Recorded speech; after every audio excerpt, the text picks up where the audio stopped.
Hi there, what should I call you? Do you prefer a nickname? Please, call me Lynn, I beg you. My full name is actually Crystal Lynn, but I dropped the crystal as soon as I could. Now only my parents call me that. It suits their 1970s musician vibe, but not me. Lynn it is then. Welcome and thanks for agreeing to talk to us today.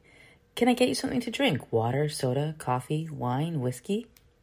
I'd love a glass of wine, but we'll stick with water, if that's okay. I'm doing this interview while my son Oscar is napping, and I'll need to keep all my wits about me when he wakes up. I save wine for later in the evening when he's down for the night. Oh, I'll try to keep it down then. Wouldn't want to wake the little one. So tell me a little about yourself. Where do you live? I live in the same town as my author friend, Brenda Margriet. It's called Prince George, British Columbia. It's not named after the young son of William and Kate, by the way. When I was a kid, my parents dragged me and my twin sister from town to town, music festival to music festival, while they performed with their band all across North America. My sister and I made a pledge to stay in whatever town we were in when we turned 18, and that ended up being Prince George. I went to university here, and it's been my home for more than 20 years now. I love Canada. I haven't been to British Columbia yet, though. Besides not singing, do you have any other jobs or hobbies? I may have misled you a little, sorry. I'm not a singer, and in fact have no musical talent. That's only one of the reasons my father is disappointed in me. He was really hoping for the whole Partridge Family thing, I think. I do use my experience with concerts and festivals in my current job, though. I work as an event manager at the local arena. Normally, I'd spend my days helping promoters and concert managers and conference organizers with their shows. Our biggest client, though, is a junior hockey team called the Prince George Canyon Cats. After I returned from maternity leave, in Canada I was allowed to take a full year off. I ended up doing a lot of work for the team because their promotions coordinator quit. That's where I ran into Benjamin again. As for hobbies, I don't have a lot. Being a mom takes up most of my time outside of work, but I do belong to the Silverberry Book Club. Calling it a book club is a little misleading, mind you. We got tired of reading so-called good books a couple years ago, and now we do things like hiking, skydiving, apple picking, and photography workshops.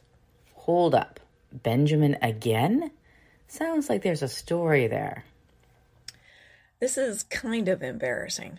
I first met Benjamin a couple of years ago. I was moping around after my fiancé dumped me, and had just made the decision to get pregnant without a man. I'd stopped into a local jazz bar for a solitary drink, and Benjamin was there. Well, one thing led to another, and you get the drift. Now he's coaching the Canyon Cats, and I keep bumping into him, sometimes literally. I'm imagining broad shoulders and... Wait, we were talking about you. Let's get serious for a moment. What are some of your likes and dislikes? I love to check things off my to-do list. I color coordinate my calendars and thrive on routine. Or I did until Oscar came along. Nothing like a baby to force a person to be more flexible. Not that I'd give up a moment with him. After all, I chose in vitro because I wanted to be a mother so badly. In vitro, so cool and brave. I ask everyone who their favorite person in the world is, but I have a suspicion I can guess yours. Hands down, my son Oscar. I had a plan for my life. Go to university for a business degree, get a good job, get married, have kids, live contentedly ever after. Things were going great until my fiancé of 7 years ran off to become a country music star. Suddenly I was 38 years old and my plan was in danger. That's when I decided to use in vitro to become a mom. I'm not going to lie, it's tough sometimes, but I wouldn't change a single moment, not when it means I have Oscar in my life. Such an inspiring story. So it's you, Oscar, and any pets in the household? No, though I've been thinking about it. Every boy needs a dog, right? As a kid, we pretty much lived out of our van. I never even went to real school. My mom homeschooled my sister and I. A pet did not fit into my father's career plans. I'd like Oscar to have that experience.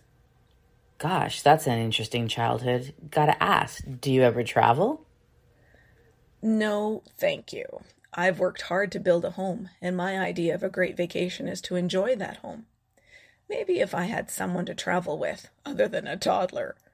I suppose I could be convinced into a week at a tropical resort, but having a life that involves a lot of travel, like a hockey coach, for instance, that's not me. Benjamin seems to take it in stride, but it's not what I want for myself and my son. On Monday morning, are you excited to go to work or are you sad? Can I say both? I love my job. It's different every day.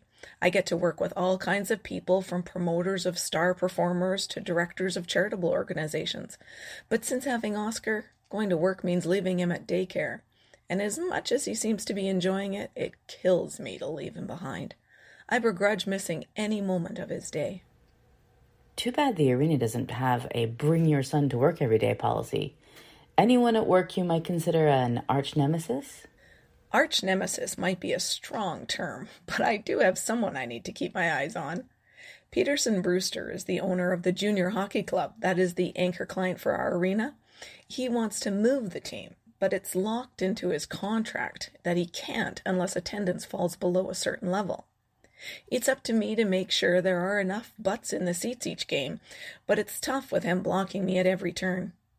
It also pisses me off that he's screwing with any potential success Benjamin might have as a coach. What's your greatest fear?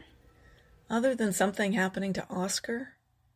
Change, especially the idea of having to pack up and move. I did that so often as a child, I vowed that once I was an adult in charge of my own destiny, I would put down roots and keep them. Speaking of change, if you could change one thing about your life, what would it be? At this moment, I'm not sure there's much I'd like to change. I love my job, adore being a mommy, have great friends. Since Benjamin re-entered my life, I do wonder if I'm missing out on something by not having a partner. He's so good with Oscar, even though he has no kids of his own. It makes my heart melt. Are you happy we know your story? I'm a little bit embarrassed about it, really. I'm not that special. But if reading about my life can give someone a bit of enjoyment, take them away from their troubles for a little while, I guess it's okay. Everyone has a story. For those fans that are reading your book, is there anything you want to say to them? I have fans? If I thought that was true, I guess I'd say hi, and thanks for coming along on my journey. Can we look forward to reading more of your story? I love meeting new people. It was a necessary skill given my random childhood. So if you want to stay in touch, you can pick up the stories about the other members of the Silverberry Book Club. I pop into each of those, at least for a little while. I think Brenda has them listed on her website. I'm sure the link will be shared. Oh, I think I can hear little Oscar looking for his mom. He has perfect timing because we're out of time, unfortunately. Thanks for chatting with me today. Thanks for letting me come visit. I might just return the favor one day when I finally make it to British Columbia. You bet. The door is always open. If you'd like to read Lynn's story and find out more about what happens with Benjamin, connect with Brenda on Instagram or in her Facebook reader group.